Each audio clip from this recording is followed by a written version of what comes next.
The inactivity of the mental and physical powers, as far as useful labor is concerned, is that which keeps many invalids in a condition of feebleness, which they feel powerless to rise above. It also gives them a greater opportunity to indulge an impure imagination, an indulgence which has brought many of them into their present condition of feebleness. Welcome to Kaalamang Pangkalusugan. Good afternoon, Doc. Good afternoon. And good afternoon po sa atin pong mga manonood. Sa hapon pong ito, samahan niyo po kami sa atin pong pasimula para po sa isang panalangin. Dakila po naming Ama, Diyos na makapangyarihan po sa lahat, lubos po ang aming pagbibigay po ng paggalang at papuri sa inyo pong dakilang pangalan. Salamat po Ama sa biyaya ng pag-ibig, sa biyaya ng buhay, sa biyaya ng 8 utos ng pangkalusugan, Ama. Tulungan niyo po kaming dalawa ni Doc Tam, gayon din po ang mga manonood na ang aming pong mga pag-uusapan sa hapon pong ito ay makapulutan po ng aral at magsilbing isang living testimony, Panginoon, sa bawat isa po sa amin, especially, Panginoon, na ang bagong taon ay nagsimula na naman. Nawa po kami, Panginoon, ay magsama-sama, magtulungan, Panginoon, upang magkaroon po ng magandang kalusugan sa amin pong bawat pamilya na nire-representahan. Salamat pong muli, Ama, sa inyo pong mga biyaya na ipinagkakaloob sa buong sambahayan ng bawat isa po sa amin, at tulungan niyo po kami, Ama, na masimulan po namin ang taong ito ng may magandang kalusugan para po sa inyo. Ito po ang aming hiling at dalangin sa matamis na pangalan ni Jesus. Amen. Amen. Doc, napakaganda ng ating binasa mula po sa Testimonies for the Church, kasi dito talaga ipinapakita na inactivity, yung tipong talagang kung hindi tayo gagalaw, ay wala talagang mapapala yung sistema natin, lalo na, di ba? Nagkaroon tayo ng mga handaan itong mga nakaraang araw. But anyway, ito yung tinatawag na pagkakadesign ng Panginoon sa tao na we are created purposely for activities. Mm-hmm. So once you fail to do your work, especially in that body requirements, then the tendency that body will go down. Mm-hmm. Kaya nga sabi doon, kailangan nating kung ano man yung bahagi mo o bahagi ko o responsibilidad natin sa katawang ito, ay yun yung dapat nating bigyan ng tinatawag na prioridad o priority sa ating buhay. Mm-hmm. Thank you so much, Doc. At syempre, hindi naman natin kakalimutan yung ating mga taga-subaybay ngayong hapon pong ito. Kasama natin si Susana Lagumbay ng Tehran, si Lori Ann Angeles ng Loma Linda, California, si Omega Alfayo Mogunde ng Nairobi, Kenya. Oh, hello, Brother Omega.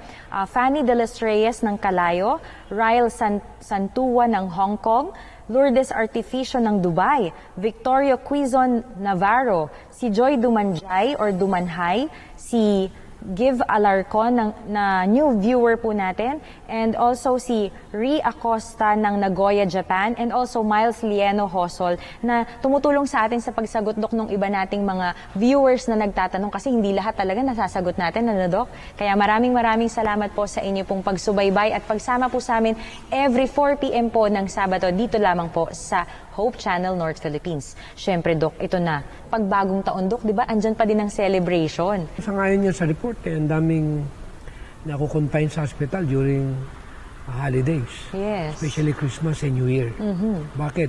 Kasi yung kain kasi middle part of the night eh. Mm-hmm. Yung matutulog nilang kakain pa. Yun yung mga maling saka yung lubog ng araw, akala natin ang New Year yung 12. Pero sa Bible yung sundown eh. Yes, sundown. Dapat doon tayo mag-celebrate ng panibagong taon. Mm-hmm.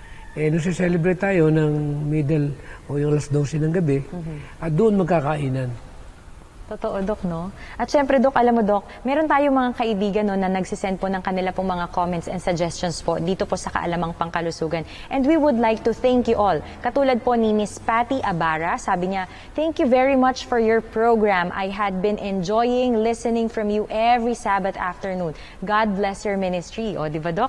Ito naman, si Miss Everlita Domingo, very informative. Thank you so much. Magtanim na po tayo. Ayan, totoo, di ba, Dok? Talagang dapat magtanim po tayo. Actually, kung lahat ng Pilipino magtatanim, wala magugutom eh. Mm-hmm. Kasi talaga namang available naman ang lupa natin whole year round. Yes. Ayan, ito pa. Si Al Young. God bless your program, Doc Tam and Miss Gladden. Stay safe and healthy. Ayan, maraming salamat po. And also si Miss Vanji Laguna. Thank you again for another useful topics for all of us. God bless your program. Grabe, Doc, no? Yung mga simpleng ganitong komento ng ating mga kaibigan na nakakatulong sa atin, hindi lang pangpalaki ng ulo ito, no, Doc? Hindi natin sinasabing ganun, kundi ito po ay para po sa ating lahat. Kasi dapat po nagtutulungan tayo, hindi lang kaming dalawa ni Doc Tam, yung talagang nagsishare ng healthy lifestyle or nitong 8 utos ng kalusugan, bagkus po. Tayo pong lahat, kahit kayo po na mga viewers po ng Kaalamang Pangkalusugan, kung may kapitbahay kayo, kamag-anak, o may mga kakilala po kayo na nahihirapan po sa pagkain, kung may nararamdamang mga kasakitan, magtulungan po tayo upang lahat po tayo ay hindi po magkasakit, di ba, Doc? Actually, ito yung pamana inheritance or kumbaga sa isang magulang, meron siyang iniwan na will at para makasiguro na makakaabot sa kanyang pinag-iwanan. At kung ito hindi mabibigay, sangayon dun sa bigay ng ganitong uri ng regalo, ay merong problema ito. So binigyan tayo ng Panginoon ng tinatawag na gift o liwanag o yung tinatawag na blessing sa napakaraming mga tao. Itong blessing na ito ay pinaabot ito sa mga tao at ikaw rin mismo ang mabibless pag ibinigay mo yung liwanag na pinagkaloob sa iyo. Amen. Kaya nung mabasa ko ito na isang uri ng napakalaking kasalanan na yung malaman mo na yung regalo pala o kayamanan ng pangkalusugan ay hindi natin binigay. Kaya nga sabi sa Council on Diet and Food, one of the most important ministry ay yung health report message. Yes, amen. Na ang pinakamaganda ron ay you will be blessed and richly rewarded. Mababasa yan sa 337 ng Medical Ministry Book. So if you want to be richly rewarded by God, pwede kang mag-involve dito sa gawain ng pangkalusugan. Bakit? Walang sino mang pwedeng makaharang nito dahil regalo ng Panginoon yan sa sangkatauhan na kailangan makaabot ito bago dumating si Kristo. Kasi ito yung magbibigay ng daan para mabuksan yung normal na kaisipan. Lahat ng reliyon. Di ba pinag-aralan niya natin sa Genesis, sa unang aklat pa lang? Opo. Na ito yung kasaysayan na kung paano nilalang ng Panginoon para malaman ng tao kung sino nagmimiyari sa lahat ng bagay na ating natutungayan. At kasama na rito ang mga tao sa sanlibutan na sinimulan kay Eva at Adan. Amen. Kaya pag nalaman natin na ang Diyos pala naman talaga ang lumalang ng lahat ng ito, kanino mo ibabalik yung tinatawag na loyalty mo, yung tinatawag na sincerity mo, saka yung pagmamahal mo, at yung pagkilala mo, at pagkakaloob ng utang na loob sa Panginoon na isinama ka na makita natin at matunghayan yung hiwaga at kapangyarihan na hindi kayang ipaliwanag ng ordinaryong kaisipan. Oo, no, Doc. Kaya nung nabasa ko doon yung tinatawag na kasaysayan, na tinapos na rin ng Panginoon ng will, yung blueprint. Ano mo nilagay sa blueprint? Ano, Doc? Nakalagay 7 araw na ginawa ang mundo eh. Hindi naman 7 araw. Yung araw, 7, 6 yung ka-anim eh. Tapos sinama na rin yung kung ano na rin yung kakainin mo. Yes, kumpletong-kumpleto. Eh, ano pang ihihirit mo? Maliban na lang na pinapalitan mo yung kasaysayan. Yun. Ay, mahirap magpalit ng kasaysayan. Yung babaguhin mo, i-alter mo. Lahat yun Mabubuking babaguhin mo. din yan. Di ba? Totoo, Doc, yes. Kunyari, hindi ka naman bayani. Tapos pinalitan mo, yung totoong bayani, tinanggal mo. Aba, hindi biro yan. Kaya pinakamahalaga yung doon tayo sa totoo. Kaya ang problema, yung magbabasa ng Biblia, pwede ba nating tatanggalin itong kasaysayan na pinagmulan ng sanlibutan?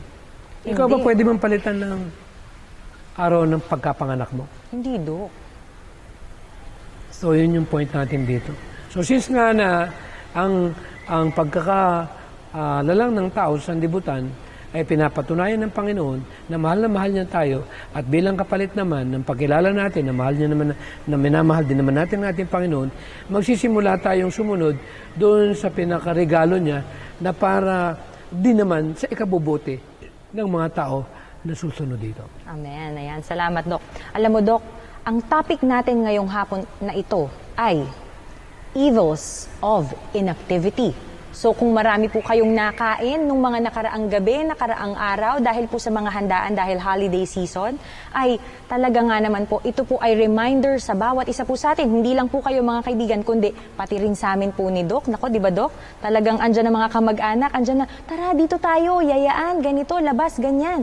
Tapos luto ng luto, ano Doc, kain ng kain. Kaya mga kaibigan, alalahanin po natin na meron palang evils of inactivity. O, di ba, Doc? Ayan, So, so, ibig sabihin, pagka hindi ka nagtatrabaho at hindi mo ginagalaw yung katawan mo, ba't hindi naman yung pangalan? Evil. Evil of what? Inactivity. Inactivity. ayan. Kaya, Doc, Kung minsan kasi, ang lagi na pupukusan natin, yung ibang mga maling gawa lang eh.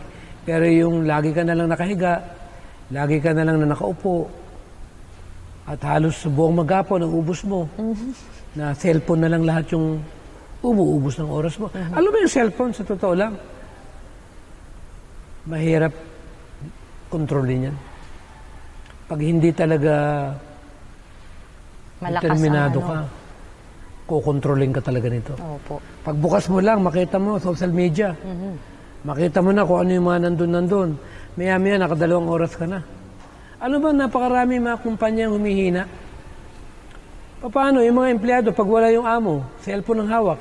Totoo yan, Doc, di Oo, ba? kaya Pag walang nangyayari. nakabantay. Kaya nangyayari, hindi nagagawa yung trabaho. Lalo na, meron ka pinapagawa na bahay. Eh, siyempre, yung mga empleyado mo, pag sumilip ka, sa halip na tapusin yung pagkakalpintero o kaya naman yung magawa agad yung trabaho, kitang-kita mo. Kaya sa ibang kumpanya, pag pumasok ka, tinatanggal ang cellphone. Opo, no? Confiscated o kaya nasa locker. Alam mo, sa charts, kung ako yung tatanungin, maganda sana yung pagka merong chart service, walang magdala ng cellphone sa loob. Kasi nagsisermon ba naman? Pag minsan tutunog ba ang cellphone yan, Doc? Paano maintindihan yung programa sa loob ng iglesia? Kaya kung akong tatanungin, mahilig din lang tayong gumawa ng batas. Bakit hindi tayo gumawa ng batas na pagka Sabbath school? Ang cellphone. Sabi, Bible naman eh. Hindi naman nangyayari yung nagbabasa ng Bible sa cellphone, nilalabo mata mo eh. Ako, sa totoo lang, pag magbabasa ako, libro gusto ko. Pag sa cellphone ka nagbasa, talagang ang mata mo, mararamdaman mo,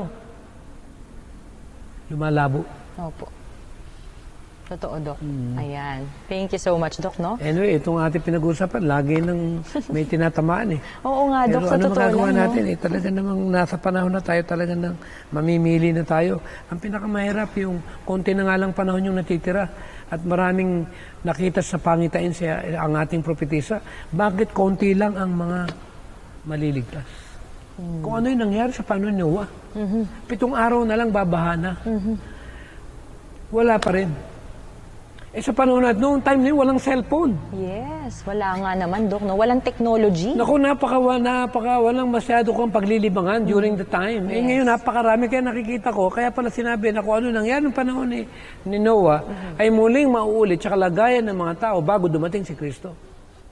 Just imagine during the time ni Christ, first coming, yung tatlo ba yun? Tatlong matatalino. Wise, Yes, wise men. Pero hari ang tawag nung iba. Panahon, yes, opo. Just imagine sila lang yung nakaalam ng science. At sinabi uli ni Miss White na similar na naman. Kaya sabi ko sa Panginoon, huwag mo naman ako isama sa mga mararaming yun. Na tayo naman magkaroon din naman ng kakayanan para masama naman doon sa tatanggap ng, kung tawagin nga natin, regalo ng kaligtasan. Thank you so much, Doc. At saka alam mo, Doc, no, napakaganda ng mga examples mo kanina, no, especially sa atin pong mga manonood. Kasi ngayon po, mga kaibigan, dahil pinag-uusapan natin yung masamang dulot ng hindi tayo nagtatrabaho o hindi tayo kumikilos, ay Doc, gusto naman natin talagang malaman at ma-remind tayo talaga, ano ba yung mga epekto or ano ba yung mga nakikita natin na magiging epekto ng baka sedentary magalit ka sa lifestyle? akin talaga eh. Hindi ba, lagi kong sinasabi, ang isa sa epekto ng itong sedentary lifestyle na ito, yung obesity, yung malalaki tiyan. Yun. Siyempre, ito talaga yung totoo. Ano magagawa natin? Baka hindi mo alam kung ilan ang percentage ng mga taong obese sa buong mundo. Naku, ilan ba, Dok? Ay nako, hindi ka maniniwala, nakapenetrate itong sakit na ito. Umalat ito, parang virus. Grabe na, Dok. Ang pinag-uusapan ng obesity rito, ito yung talagang may extra weight sila na hindi naman dapat na ma-maintain nila sa loob ng katawan nila. Alam ba ang obesity? Sakit yan. Yes. Akala nila parang, hindi, normal lang to. Pero sakit na siya, no, Dok? Yeah. Ayan. At meron pa po no, sa atin pong mga manonood, itong tinatawag natin na heart disease, di ba? Yung mga sakit sa puso, katulad ng coronary artery disease at yung... Araw-araw, yung kaibigan ko nga kala ko buhay pa nung napunta yung kaibigan ko dun sa lugar niya, nung tinanong, 3 buwan na raw palang patay. At Aba. hindi lang yun, yung aming dito sa Antipolo na hindi iba sa amin. Inatake din, patay din. So, ibig sabihin, ito yung mga sakit na ganito, ito naman yung pwede namang mawala, pwede namang maiwasan. Kailangan lang talaga na habang buhay tayo, huwag tayong gigibap. Yes. At saka may disiplina, Dok. Oo, kailangan talaga natin ang gawin yung part natin. Saka yung matataas ang blood pressure. Yun. Talagang isa ito sa mga kulang sa exercise. Ito pa, Dok, yung high cholesterol, nako, lalo na ngayon, nagkahandaan, nagkainan, di ba, Dok? Hindi mo na nabibilang kung gaano kadami yung fats na na-take mo, yung cholesterol na naipasok mo sa iyo pong katawan. Kasi itong pagkain kasi, to be honest, meron talagang habit forming to May addictions to One of the most difficult addictions that people never even notice it, yung tinatawag na dietary or what you called it, a food addiction. Ayan. Without even knowing it.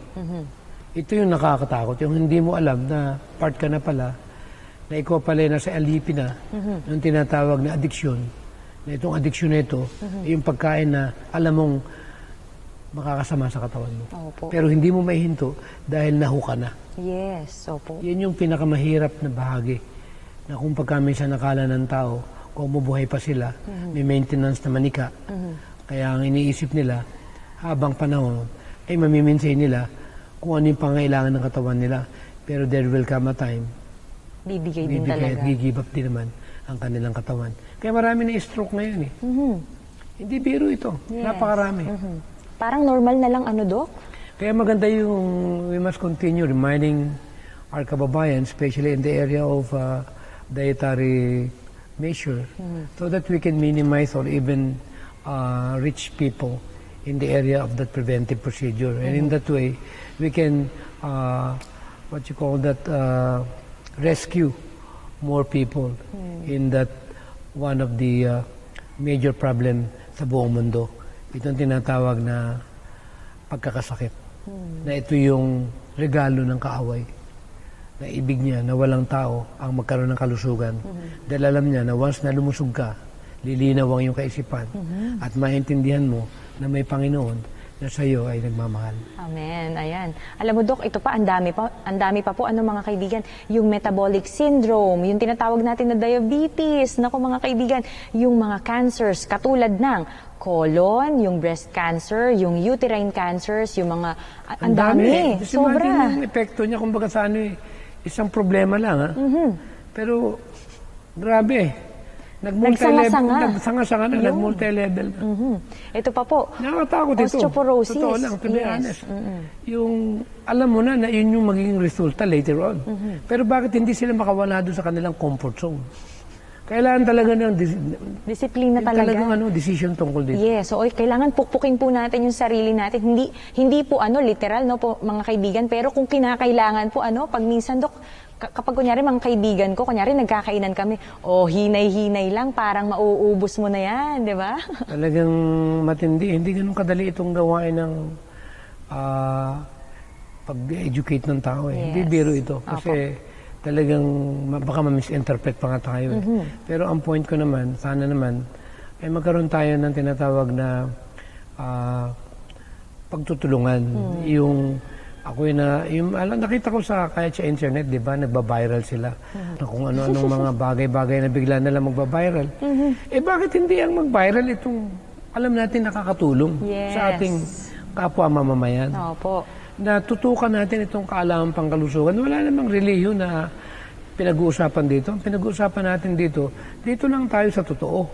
Dahil napakaganda na yung mabuhay tayo na malaya, na alam natin na talagang nakagagawa tayo ng tinatawag na kabutihan sa ating mga kababayan. Yes, thank you, Doc. Alam mo, Doc, nababanggit mo lagi, Doc, no, na parang baka marami nang tinatamaan sa atin pong mga manonood, pero alam niyo po, mga kaibigan, kung matatandaan niyo po, di ba kapag nagkakaroon tayo ng kaibigan, kapag totoong kaibigan talaga tayo ng ating kaibigan, kahit masakit, sasabihin po natin sa kanila yon. At yun, sa totoo lang po, masakit siya pero makakatulong sa inyo. Masakit siya, Dok, kung sasabihin mo sa akin, pero alam mo, Dok, na makakatulong yun sa akin, di ba, Dok? Mahal natin yung ating pong mga kababayan and also our friends who are watching us globally na maging healthy po, maging health conscious po tayo at magkaroon po tayo ng healthy lifestyle para lahat po tayo ay happy. Lahat Saka, tayo ay mo, maganda yung kung pananaw sa buhay. Kung ako yung nasa area o kung tawagin natin nasa departamento ng pangkalusugan, na appreciate ko nga, hindi ito walang halong politika. Kailangan natin talaga na maintindihan na talagang kalusugan talaga. Lahat naman tayo may sakit eh. Lahat naman tayo may problema. Pero importante, yung paalalay gamot sa taong nakakalimot. Yes, totoo. This is just a reminder. We are not actually making it what you call that personal. But in reality, we are just creating some sort of awareness so that we'll find a way on how to improve these kinds of problem. Na ito talaga yung pandemic. Ito talaga yung tinatawag na kumakalat na napakatagal ng panahon. Walang, kung baga saan walang halong ito. Talagang kitang-kita na natin na napakarami ang mga taong walang alam sa tinatawag na mensahe ng pangkalusugan. Kaya ako yung naniniwala, hindi pa huli. Marami pa rin tayong makukuhang mga kababayan na mabibless dito sa ating impormasyon nating binibigay. Ayan. Thank you so much, Doc. At syempre po sa ating pong mga manonood, nais po namin ibahagi sa inyo ang isa pong study according to World Health Organization. 60 to 85% of people in the world from both developed and developing countries lead sedentary lifestyles, making it one of the more serious yet insufficiently addressed public health problems of our time. It is estimated that nearly 2/3 of children are also insufficiently active with serious implications for their future health. Grabe, Dok, no? Yung pinaka-importanting bahagi, yun yung naiiwanan at ang nangyayari, nagiging mabigat na problema ito ng ating kapaligiran. Yes. And another thing po, no, sabi po ng WHO, physical inactivity a leading cause of disease and disability, and that is a warning from the World Health Organization. Ang point dito, dahil WHO involved dito, di ba? Ang pinag-usapan natin dito, siyempre, alam naman natin na they are so concerned on how to prevent or to inform the people so that they will be aware na mawala itong problemang ganito. Na kung paano nagkaroon nga ng pandemic at nagmamalasakit para hindi ito kumalat at hindi maepektuhan ng maraming mga tao. Pero itong pandemic nang may kinalaman sa inactivity na ganito, eh siguro tama lang na dagdagan natin itong tinatawag na pagpapaalala na kailangan talaga nating gumalaw. Kailangan nating gamitin ang ating mga katawan sa unang-una sa kapamaraanan na may iwasan natin itong ganitong uri ng napakabigat na senaryo na ang tao ay maagang mamatay bunga ng katamaran. Ang tawag namin sa Tagalog dyan sa Bulacan, katamaran. Oo, totoo, Dok, no? Katamaran talaga siya. So ito po, mga kaibigan, no, ang sinabi po ng WHO, approximately 2 million deaths per year are attributed to physical inactivity, prompting WHO to issue a warning that a sedentary lifestyle could very well be among the 10 leading causes of death and disability in the world. Sa 2 million deaths per year, ilan ba yung namamatay sa coronavirus yung for the last 2 years? Naku, ang dami niyan, Dok. Mukhang hindi naman nahuli Mukhang pare-parehas lang ng tinatawag na problema. Kaya siguro, okay lang din na magbigay tayo ng impormasyon tungkol dito sa pag-iwas dito sa katamaran na ganito. Totoo, Dok, no? Lalo na yung nakatira sa malalamig na lugar. Siyempre, masyadong maginaw. At nakakatamad yun, Dok, di ba? Parang Talagang- gusto mo na lang mag-ano sa kumot. Kaya blessed pa rin tayong Pinoy dahil ang bansa natin talagang humid tayo eh. Yes. Hindi ka tatamarin, talagang sa araw-araw. Pero iba talaga yung nakatira sa country o sa probinsya. Kasi hindi mo maiwasang maglakad Opo. at talagang may enjoy mo yung kapaligiran. Ito naman, Dok. Siyempre, pinag-uusapan natin, Dok, itong inactivity, yung evils, yung kasamaan na kapag hindi tayo ay, sabihin na natin na katamaran. Yung kasamaan ng katamaran, yun na talaga, Dok, ano? Siyempre, gusto nating maibahagi sa atin pong mga manonood. Ano ba yung magiging epekto or ano ba yung maitutulong ng... Actually, kung titingnan natin itong inactivity nito, na binanggit nga, napakasama pala nito. Pag sinabing evil, napakasama nun. Opo. Dahil merong hindi magiging epekto sa katawan ng tao. Kasi alam ko naman na lahat na yata ng nag-aaral ngayon, elementary, high school, college, alam nila na lahat ng kinakain natin ay may mga calories yan.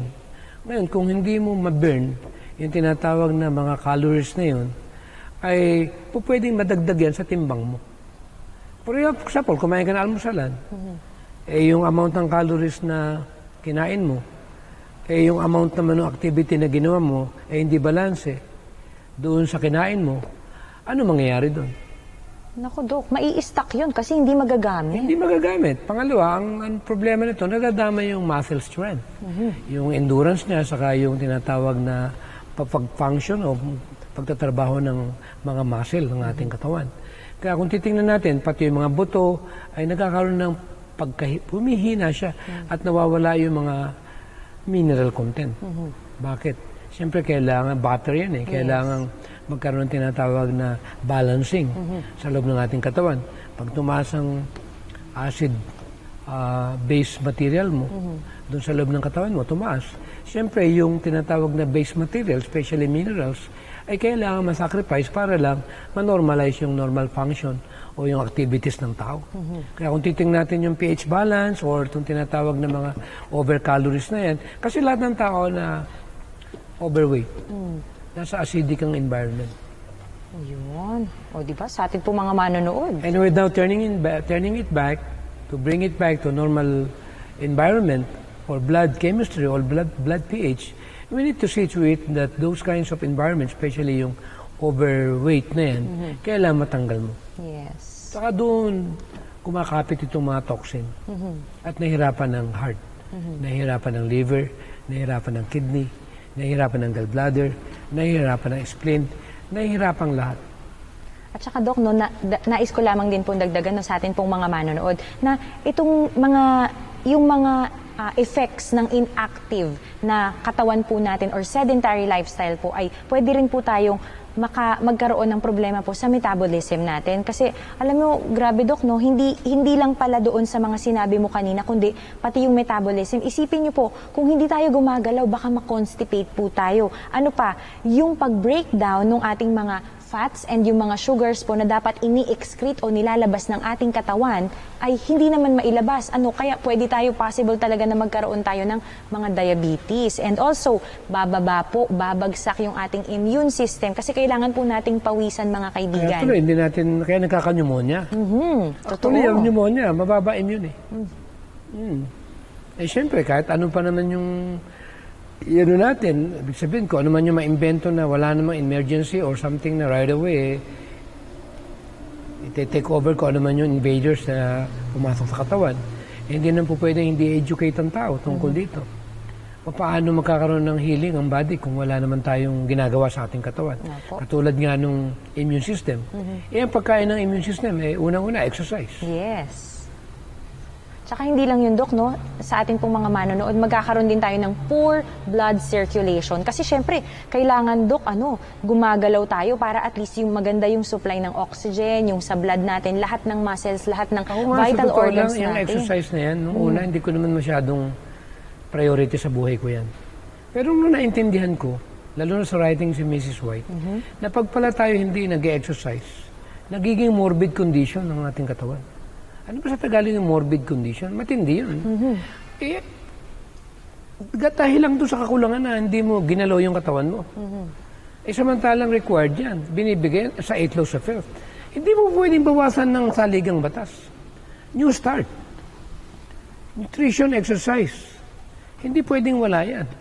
Si Miss White naman, binanggit naman niya, walking is one of the best one. Yes. Especially sa mga 40 or 50 or above. Pero kung kailangan ninyong dagdagan, lalo-lalo na yung mga pag-maintain ng mga muscles ninyo at yung mga bicep, tricep ninyo, yung dibdib ninyo, pero medyo tumigas, yung baywang ninyo, kailangan nating malaman naman yung tinatawag na science. Ayan. Kasi si Miss White naman, hindi naman niya pinutol Darating ang time na maintindihan na natin kung paano lalo nating mapagbuti yung pangangalaga ng ating katawan. Kaya nausan na yung tinatawag na ano ba yung maganda sa binti, ano ba yung maganda sa tuhod, ano ba yung maganda sa likod. Lahat ng uri ng kapamaraanan ng exercise ngayon ay meron ng kasagutan. Nasa internet na lahat. Ayan. Alam mo, Dok, nabanggit mo yan. Siyempre, hindi naman natin iiwanan na nakahang o nakasabit na lang yung atin pong mga, bibitinin yung atin pong mga manonood. Siyempre, magbibigay naman tayo sa kanila ng tip. So, syempre, meron tayong tinatawag na mga exercises para sa atin pong mga adults, yung ating pong mga nakakatanda. Katulad, Doc? Ako naman, to be honest, tanggap ko naman na I'm not getting any younger. Pero yung nakita ko na kahit na 67 years old ka or 68 or 70, as long as you are doing your part seriously, especially when you're eating proper diet, and you are undergoing a regular exercise every day, marami kong libro na nabasa na hindi pinag-uusapan dito yung edad. Pinag-uusapan dito on how you manage it. Yes. Kaya nga nang nabasa ko na itong 60, kagwapuhan pala ito. Sabi ko, at may nabasa pa ako na habang buhay, may pag-asa. Bakit ganun lang ba kadaling igiba pang nag-iisang kayamanan? No way. Kaya sa kahit sabihin mo na talagang medyo mahirap yung irregular mo, gagawa ka ng protocol mo schedule mo. Anong oras yung walking ko? Anong oras yung tulog ko? Yes. O yung tubig ko ba? Na inom Sapat ko? ba? Kailan meron ka rin konting listahan? Bihira sa taong meron yan. Totoo, Dok. Yung meticulous ka pagdating sa inyo pong health. Kasi dapat talagang health conscious talaga tayo, Saka isang Dok? tinanggal ko yung ayoko ng preto. Ayun. Dahil nakakahiya. Alam mo nang mali. Tapos tinuturo natin. Yes. Nung una, mahilig ako sa pritong tokwa nung malaman ko na vegetarian nga ako, pero pritong tokwa naman. Saan pupunta yung mantika nun? Doon sa loob ng tokwa, Dok. Tokwa na nga lang, pipirituhin mo pa. Kaya dalawang klaseng vegetarian Isang vegetarian na kung tawagin natin advanced. At isang vegetarian naman na mahilig din kumain ng pritong tokwa, magkain ng mga vegetarian na dilata. Maganda rin naman, pero ang masasabi ko, hindi yun yung magandang vegetarian. Yes. Kung magbe-vegetarian lang tayo, kumain na tayo ng talagang diretso sa katawan para hindi mapahiya yung meaning o pangalan. Totoo, Dok, di Di ba? ba? Masasabi, vegetarian ako, tapos nakita sa itsura mo, mukhang hindi vegetarian. Ano nangyari? Bumaba yung standard. Yes. Wag na lang, magbe-vegetarian din ako. Ganun din naman pala yung itsura. Yun yung point na kailangan talaga nating i-advance yung nakatulad sa Testimony Volume 7, 135, 136 ng ating propetisa na we must eat more fresh, 80% at least raw food. Ayun. Ang ganda, Dok, no? Parang nagugutom tuloy ako sa ating pong mga manonood kasi ang sarap ng mga nilagang kamote, talbos ng kamote. Actually, Dok, alam mo, favorite ko, Dok, yung saba ng saging na hilaw. Ayan, sa ating pong mga manonood. Kaya, try nyo po yun.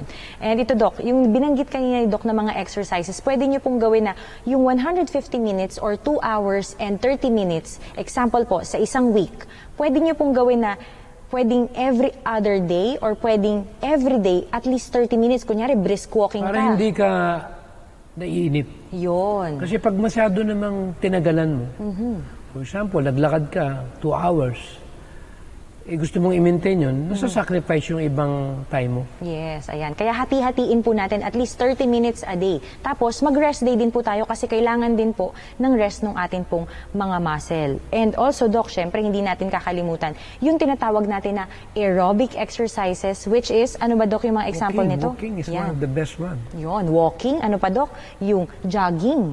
Ang jogging sa mga, pag hindi ka sanay mag-jogging, lalo na may edad ka na, maaaring mapuwersa yung tuhod mo. Ayan. So, mas maganda, mag-bike ka na lang yung ano lang, hindi yung tumatakbo. Yung stationary Kasi bike. mahirap sa kalsada, mauntog ka pa. Yes. O, doon ka lang sa bahay mo, doon ka mag-bike. Ayun. Kasi hindi puwersado yung tuhod. Opo. And also yung swimming natin. So, most commonly talaga yung aerobic is yung pang-pa-strength din talaga ng atin pong puso, sa atin pong mga manonood. And meron din tayong tinatawag po na moderate intensity na exercise, which is, dapat pala, Dok, kapag ka ganito, you should be able to say a few words. Yung parang kunyari, nagbe-brisk walking ka, tapos nakakapagsalita, nakakapagkwentuhan pa tayo.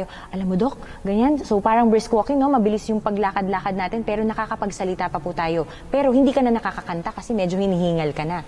Tapos, ang isa naman po, Hindi yung ka maniniwala vigorous. habang nagka-cardio ko. Kumakanta ka. Nag-i-speech ako. Aba, naku naman, Dok, talaga. Yung Bible, minimemorya ko. Ayun. Ang ganda ng exercise, Dok, Ayun, ha? sinasabay ko na para nandun na rin lang. Totoo, parang nagde-devotional ka na ng no? Ayan, sa atin pong mga manonood, meron pa pong isa, yung tinatawag po natin na vigorous intensity, which is yun yung mas intense kumbaga. Na pagkaganito po, mga kaibigan, ay parang halos hindi ka na po makakapagsalita ng isang sentence, kumbaga, alam mo, Dok, ganito pala yung medyo hinihingal ka na. So yun po, medyo intense po pala yung ganitong klaseng exercise. So yun yung mga kailangan natin, Dok. Also, ito pa, yung strengthening activities natin na tinatawag, which is, syempre, yung sinasabi kanina ni Doc na may mga weights tayo. Di ba? Pwede dyan yung may weights. Hindi naman kailangan sobrang bigat. Oo naman. Yung normal lang, yung Yes. kaya mo. At Hindi saka, naman makikreate ng tinatawag na enlargements of the heart. When you go over kung ano man yung kakayanan ng katawan mo. yes. And also, alam mo, Doc, isa to sa mga tinuturo ko, Doc, sa mga patients ko, na kahit nasa bahay lang po tayo or nasa garden tayo, yung 1 liter po ng mineral water, punuin nyo lang po yun ng tap water, tapos ganunin nyo lang po siya. Tapos lalo na yung mga iba na naglalaylay na dito sa arms nila, ganunin nyo lang po para po sa atin pong triceps, o di ba? Para at least may exercise po kayo. And, Doc, may Pag tanong ako lumalaylay, sa'yo. huwag natin sisihin yung edad. Ang sisihin natin, hindi natin binibigay yung tama. Yun. Okay. Hindi natin naingatan yung pag-aalaga sa ating Sa halip katawan. na sabihin may edad na, sabihin na lang na tamad mag-exercise. Totoo din, Doc. Pero, Doc, alam mo, may tanong ako sa'yo. Doc, nakakapag-push up ka pa ba sa edad mo ngayon? Kaya ko ng 50. Aba, nako, mga Hindi kaibigan. yung push-up na bata, yung matanda, na konti, talagang normal. Ayun. Talagang maganda nga naman. Ayoko talaga. naman sabihin, baka siyempre, nasa ano tayo, hindi naman ako yung, pero totoo lang, kaya ko. Pero ayoko naman yung, ibig sabihin na yung bang, para bang nagyayabang Nagmamalaki. ako. Hindi naman po, mga kaibigan. Natanong Pero ko yung lang si Doc. 30, yun normal sa akin, kayang-kaya. Ayun, 30. Yung 50, medyo talagang pinipilit ko, pero Pinipilit. kaya. Ayun, Pero kaya. noong ginagawa ko yun, baliwala lang. Wow. Pero binaba ko kasi yung rate, yung dami. Ayan. Thank you so much, Doc. At syempre, lastly po, mga kaibigan, ang isang tip din para sa mga exercises ng atin pong mga adults is yung tinatawag natin na exercise para sa lahat po ng parte ng ating katawan. Katulad nung legs natin, Doc, di ba? Yung walking natin, yung hips natin, yung mga rotate tayo dyan, konti-konti. Yung iba nga, Doc, di ba? Yung tinatawag na Zumba. Di ba? Yung mga ganun. Kaya lang, ang problema ng iba, okay, meron nga sila exercise, nagpapatugtog naman sila nung yung mabilis na mga tugtugin ng mga contemporary. Hindi rin maganda sa brain. Yung adrenaline mo na pupwersa. At ang Napipilitan. nangyayari, yung brain mo nagkakaroon ng disalignment yung ano ng utak ng tao. So, mas maganda pala, Doc, dapat mga spiritual songs. Yeah, kasi iba, dugdug, mga ganun. Masabay sila. Ano nangyari? Yung heart nila, Oo. yung heartbeat. Parang nagpapalpitate ka na din. Nagpapalpitate ka na. Siyempre, susunod yung kung ano yung nadinig mo. Kasi wala namang blood barrier dito sa music. Diretso sa brain yan eh. Yes. Kaya ang brain mo, ano doon? Susunod lang. And also, Doc, no, isa din po sa mga tip no, sa atin pong mga manonood, no, yung pag-exercise natin, na kailangan po pala may repetition. Example po, bibilang tayo ng 8 to 12 times. Example, nag-exercise po ako dito po sa pinaka-arms ko. Tapos may hawak-hawak ako na 1 liter ng tubig. So, ang gagawin ko dyan, para dito sa tricep ko, bibilang ako ng 1 to 12. So, 1, 2, 3, 5, 6, 7, 8, hanggang naka-12 na po ako. I-rest ko siya ngayon. Ngayon, may tinatawag po tayo na kailangan may repetition. So, ibig sabihin po pala, after kong naka-12 times na ganito, magre-repeat ako ulit ng 3 times. Ibig sabihin, 3 beses po na 12 times ang bibilangin ko. So that is equivalent to 36 counts. Yeah. So ganun. Pero dapat i-rest nyo po. So after 12 counts dito, yung kabila naman po para pantay. Tapos after that, another 12 and then repeat naman po sa kabila. And then the other side and then repeat na naman sa kabila. So ganun po pala dapat, Dok. Para at least ma-maintain natin yung exercise ng ating pong katawan. Saka alam mo, pagkatapos mo mag-exercise, doon mo malalaman yung benepisyo nito eh. Maganda yung pakiramdam mo. Yes. Alam Lalo na mo- pag pinapawisan ka, Alam mo, Dok. pag isang tao ay wala exercise, una, mainitin ang ulo. Pangalawa, merong laging nararamdaman na back pain, migraine, chronic fatigue syndrome, Yes. magagalitin. Pero pag ikaw pinawisan at nami-maintain mo yung normal na aktibidad na iyong ginagampanan, ay mararamdaman mo na parang masaya ka. Para bang kahit Active may ka. problema ka, Malakas. ordinaryo lang sa'yo. Parang Kaya, kayang-kaya mo. kaya nga anti-depressant ang exercise eh. Yes. Yung mga nadidepress, kaysa inom kayo ng mga kung ano nung iniinom ninyo, na nagpapalapot lang ng dugo ng tao, ay why not just do a regular exercise daily? So that you don't have to worry about developing more, kung tawagin natin matinding sakit eh. Ihintayin mo pa ba yung dumating yung bagyo? Hindi, Dok, Kailangan paghandaan mo muna. Kailangan may preparation. Ayan. Thank you so much, Doc. And also sa ating pong mga manonood, syempre, kung meron ng adult, syempre, meron din yung ating mga chikiting o yung mga bagets natin. So, ito pong mga preschool age children, ages 3 to 5 years old, kailangan po pala nito, Doc, ay meron talaga silang form of play, which is yung tinatawag natin na structured and unstructured. Pag sinabi po natin sa mga mommies and daddies natin na structured, ito yung magbibigay ka sa kanila ng gagawin nila. May goal, kumbaga. Example, okay, itong mga bola na nandito, kailangan ilipat mo doon sa kabilang side. So, ang gagawin ng bata ay lilipat niya yung 10 pieces of balls doon sa kabilang side. And then, ang gagawin naman, kapag naman po unstructured is, hahayaan natin sila na maglaro sa playground or sa likod bahay or sa loob po ng bahay. Ang ginagawa ko ganun. naman, habang nagsushoot ako ng bola, Bola? sa basketball, siya yung taga-pick up. Ayun ang maganda, Dok. Hahabulin niya, ibabato niya sa akin. Yun yung trabaho niya. Ayun ang maganda, no? Talagang hindi lang At least- father and son at bonding least din, no, Dok? tumatakbo siya. Yes. And then kung medyo malaki na siya, gaganti siya sa akin. At makakashoot na siya, ako naman ang pipick up para sa kanya. Eh maliit pa siya, kaya siya muna. Ayun. Kasi hindi pa niya kayang itira yung bola sa ring. Yes, ayan. Ang gandang tip Part ng din Dok, ng ano no? ito eh, saka ini-enjoy naman niya eh. Saka yung bata, turuan mo mag-dribble.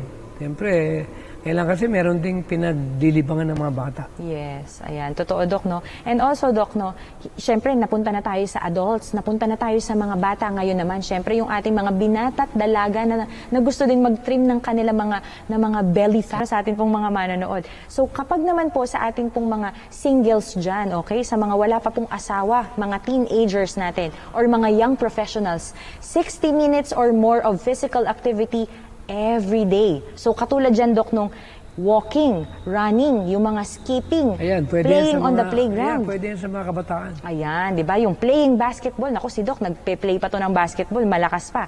And also, yung biking natin. And kung gusto nyo mag-hiking, go din po kayo dyan.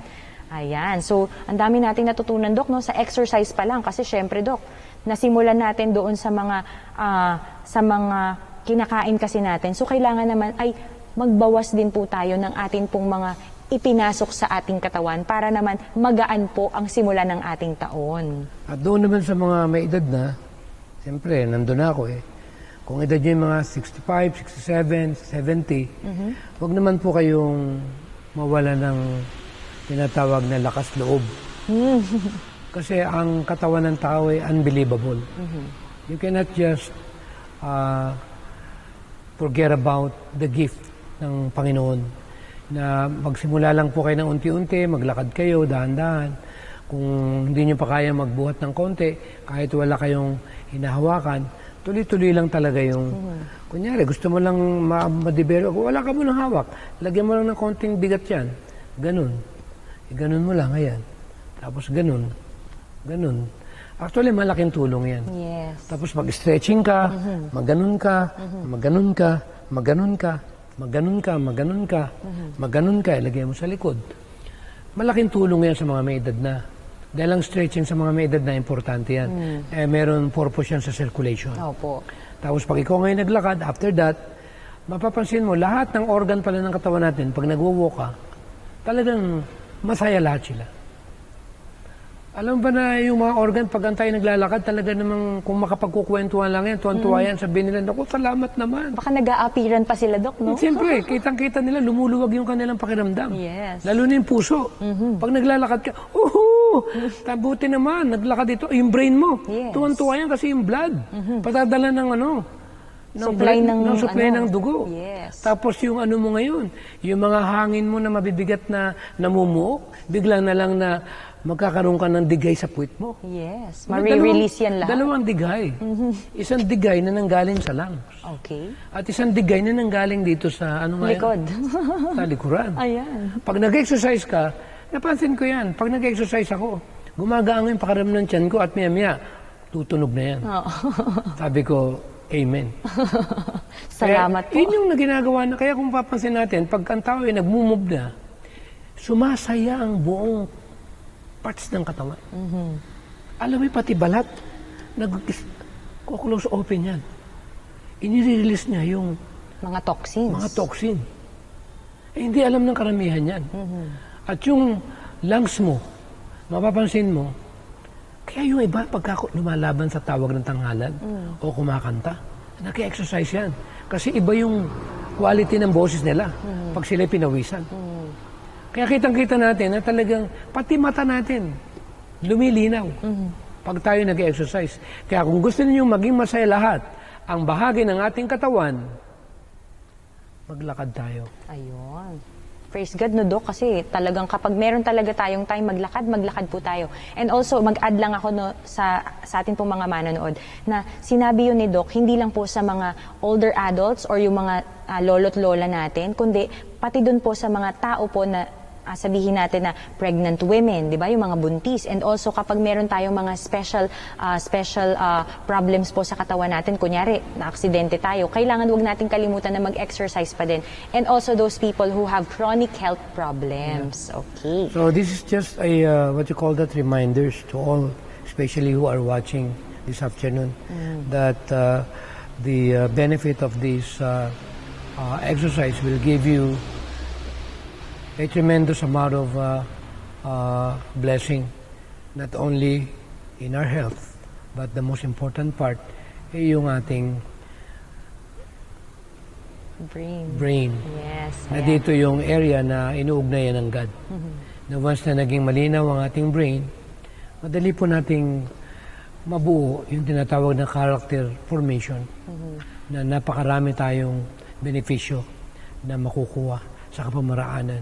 Na yung 8 laws of health ay huwag natin kakalimutan na ang exercise o yung inactivity, kaya binanggit na evil, ay ito talaga ay isang uri ng harapan na pang-iinsulto sa ating manlalalang. Dahil dinesign yung ating katawan na talagang meron tayong part na gagampanan. Kaya ang isang tao na hindi gumagalaw at hindi nag-exercise, ang tawag po namin dito ay nagpapakamatay ng hulugan. Yun. Thank you so much, Doc. At syempre, hindi naman po natin tatapusin ng pababayaan lang natin yung ating pong mga manonood na gusto nyo talaga ng tip. Paano kapag yung hirap na hirap po kayo talagang mag-exercise at simulan? Ito po mga kaibigan. People who are trying to lose weight may need to get more physical activity. What does it mean? They also need to adjust their diet. Okay, number 1, we need to adjust our diet. So, they are burning more calories than they eat and drink. So, dapat po pala, mas marami yung oras na biniburn natin yung calories ng mga nakain at nainom natin kesa doon po sa ating pong pagkain at pag-inom natin, especially nowadays. Kasi naman, handaan, Dok, di ba? And also, if you have been inactive, you may need to start slowly. Remember, start slowly mga kaibigan. Hindi po yung kailangan ay abrupt o mabilis agad na talagang dapat po ay dahan-dahan kasi mabibigla po ang inyo pong mga muscle at magkakaroon po kayo ng mga strain muscle na kung baka maputulan pa po kayo ng mga cartilage, ng mga ligaments, mahirap po yun. Also, you can keep adding more gradually. O diba, mag-a-add tayo ng dahan-dahan. And the more you can do, the better. But try not to feel overwhelmed and do what you can. Getting some physical activity is always better than getting none. Okay. So ngayon, Dok, ito na ang pinakihihintay ng lahat. Yung magtatanong na tayo ng ibang mga katanungan mula po sa atin pong mga kaibigan. Dok, bakit po kaya laging nagkakaroon ng singaw? Kulang sa ano yan, kung pag-aaral, vitamin C, dehydrated, at mataas ang sugar sa dugo nila. Tingnan din yung tinatawag na kidney. Normally, pag ang kidney ay medyo mahina na yung pagpapunctions niya, na-epektuhan ng blood. Kaya nangyari may mga certain things na, at mababa din ang ating immune system. Okay.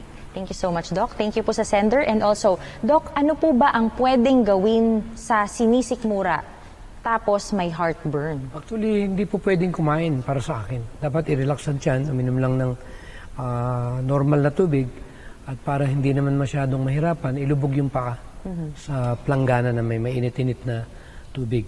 O kaya, yung bote ay lagyan ng mainit-init na tubig at ilagay doon sa tiyan na sinisikmura.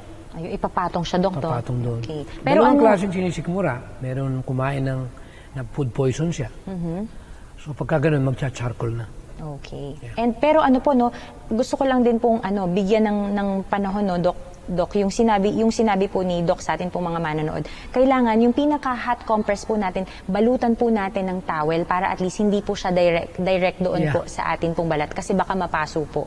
Okay, ito pa, Doc. Ano po ang bawal na pagkain sa mataas na uric acid? Nabanggit na natin yan ng mga nakarang episode. Ito mga animal fats, asukal, o inumin ng mga dekulay.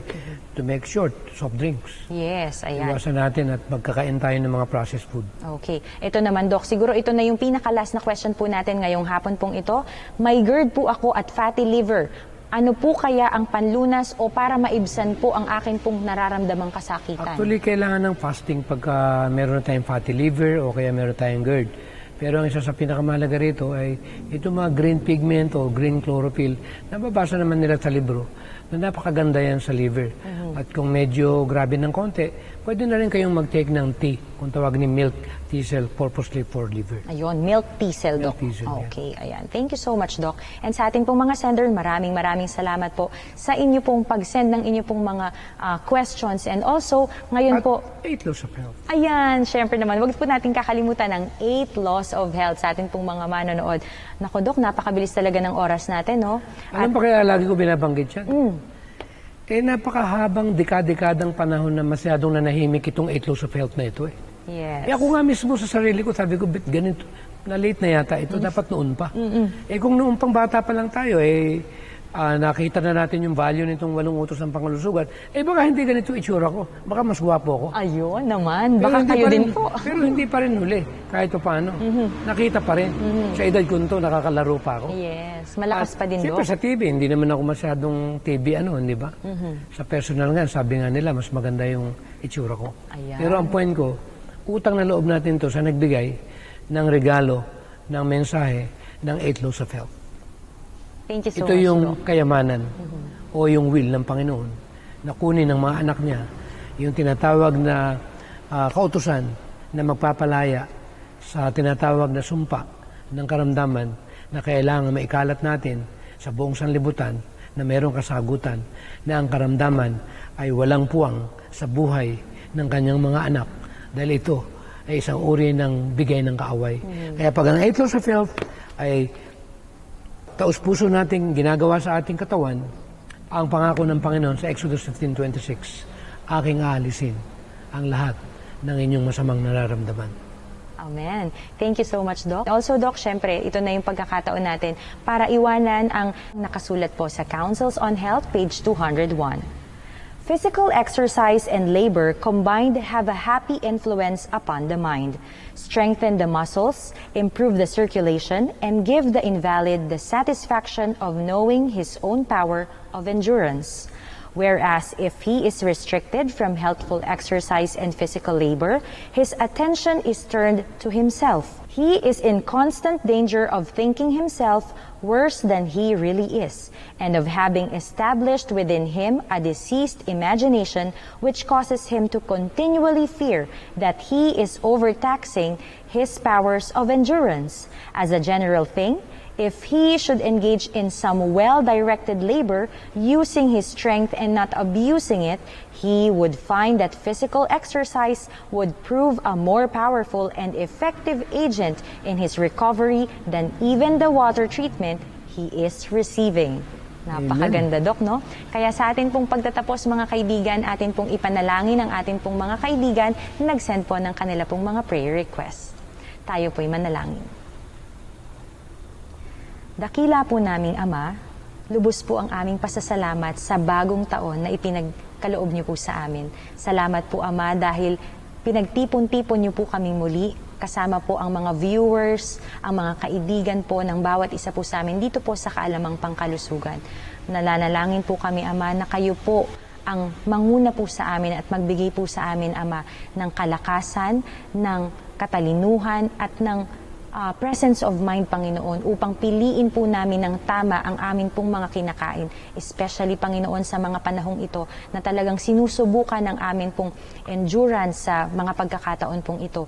Lalo't higit may mga tao po na mga nag-send ng kanila pong mga prayer requests na nagkaroon po ng mga kasakitan, mga ubo, sipon, may mga cancer, may mga kidney problem, katulad na lamang po ni Alma Prado Salivia na meron pong ovarian cancer. Gayon din po si Kuya John Emmanuel Budomo na may kidney problem. At gayon din po ang anemia, Panginoon, ni Hazel Tato. Tulungan niyo po ang bawat isa po sa kanila, Ama, na makasumpong, Panginoon, ng pagmamahal galing po sa inyo at nawa po, Ama, ay magkaroon po sila, Panginoon, ng kalakasan, ng lakas ng loob upang sila, Panginoon, ay magpatuloy na piliin, Panginoon, ang 8 utos ng pangkalusugan. Dalangin din po namin ang lahat po ng mga manonood ng Kaalamang Pangkalusugan, Panginoon, na puspusin niyo po kami ng banal na Espiritu upang ang 8 utos ng kalusugan ang amin pong piliin, alang-alang po sa inyo. Salamat po, Ama, sa lahat po ng ito. Ito po ang aming hiling at dalangin sa matamis na pangalan ni Jesus. Amen. Amen. Happy New Year! Yes, Happy New Year, Doc. Happy New Year sa ating mga kababayan. Ayan, Happy New Year po sa ating pong mga manonood ng Kaalamang Pangkalusugan. Kaya mga kaibigan, muli po, ito po si Gladens Panuel